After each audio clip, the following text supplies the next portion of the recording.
Un o foes Pontypool ydy Neal Hockley, a'i swydd ym Mhrifysgol Bangor fel darlithydd mewn economeg amgylcheddol, sydd wedi dod â fo i fyw at droed yr Wyddfa yn Llanberis, ac i athletwr sy'n rhedwr mynydd, dyma le delfrydol i fyw. Ac mae Neal wrth i fodd yn hyrwyddo'r gamp o redeg mynydd. Cyn ni sôn am redeg a sôn am Gymru, Neal, rhaid ni sôn am Madagascar a'r cynta o'r 3 gwrthrych gen ti fan hyn wan ta. Atgofion, swn i fel edrych ar y lluniau yma. So dyma lluniau mae Sarwbidi wedi rhoi i fi fel anrheg ar ddiwedd prosiect. So dydy bod yn gweithio yn Madagascar ers 2001. Oedden ni'n byw yno 5 mlynedd. A nes i gweithio efo llawer o cydweithwyr Madagascar. Da ni'n gweithio ar parciau cenedlaethol sydd yno. Maen nhw wedi creu llwyth o parciau cenedlaethol, ac mae'r parciau yn cael effeithiau ar y pobl yno. A da ni'n neud ymchwil i asesu be 'di'r effeithion ar y pobl, a sut gawn ni datrys y problemau yna, mwyn i ni wachod y bioamrywiaeth ac y choedwigoedd, ond hefyd yn cael effaith positif i'r pobl yno. Mae o'n rhywbeth i gofio, yn arbennig iawn di wan te. Yn union. Chdi di hwn, Neal? Yn union, ie. Ac yn cysgu ac yn cydfew yn agos iawn. Yn cysgu efo'r tîm, ie. Efo dy gydweithwyr. A pwy sgyn ti fan hyn, a beth sy'n digwydd yn llun yn y gwylod yma? So mae Sarwbidi yn neud ymchwil economeg fan hyn, Choice Experiments ydy'r enw. Mae hi'n dangos scenarios i'r pobl, mwyn i weld be maen nhw'n ddewis, o scenarios hypothetical ydyn nhw, so i weld be 'di'r effaith y parc ar y bywyd y pobl yno. Diddorol dros ben wan te. Yr ail, wel, mae yna bar o'n nhw. Mae yna bar o sgidiau rhedeg. A mae yna dipyn o ôl trael ar rhain, Neal. Lle mae rhain di bod wan te?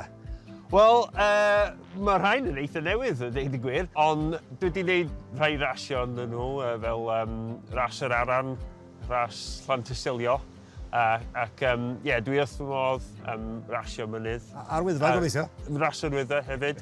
Cyn bwysig cael bod tamad â hynny rwan ta, hyfforddi ac annog pobl ifanc i ymddiddori mewn rhedeg mynydd. Yn union. Dwi'n rhan o clwb Eryri Harriers, ac gynnon ni rhyw 40 o pobl ifanc sy'n rhedeg efo ni ac yn hyfforddi 3 waith yr wythnos. Ac eleni, da ni newydd greu cyfres o rasis newydd, rasis mynydd i'r plant a pobl lleol. 6 yn y gogledd a 6 yn De Gymru hefyd.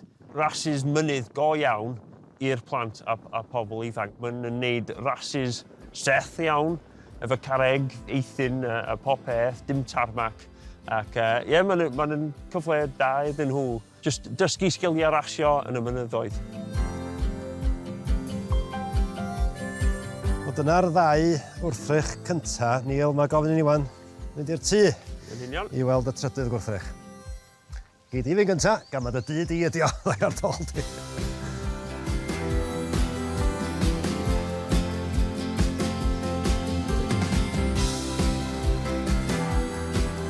Byna ddywediad, Neal, bod walia yn gallu siarad wan ta sawl iaith mae hon yn ei siarad? Dwi'n meddwl 30 o iaith ar y wal, ie. Prosiect yn ystod y cofnod clo cynta oedd e. Ac oeddwn ni'n meddwl i roi croeso mewn ieithoedd wahanol, iaith pob person sydd wedi dod i'r tŷ fan hyn. Yr un pwysicaf efallai ydy Tungashua, sydd yn croeso yn Malagasy, y iaith o Madagascar. Mae'n syniad hyfryd wan ta. Pan symudais i i'r ogledd, oedd yna cyfle i ddysgu Cymraeg, a nes i fwynhau dysgu Cymraeg fan hyn, a dysgu Malagasy yn Madagascar, a Ffrangeg hefyd. Peth pwysig i fi ydy dysgu iaith. Dwi'n licio astudio'r iaith, a dwi'n licio gallu siarad efo pobl o 4 gornel y byd. A sut rwan mae diolch yn iaith Madagascar mewn Malagasy? Misoch. Misoch, wel, misoch efo croeso. A diolch yn fawr iawn am rannu fi mewn 3 gwahanol a hynod o ddiddorol, Neal. Diolch yn fawr.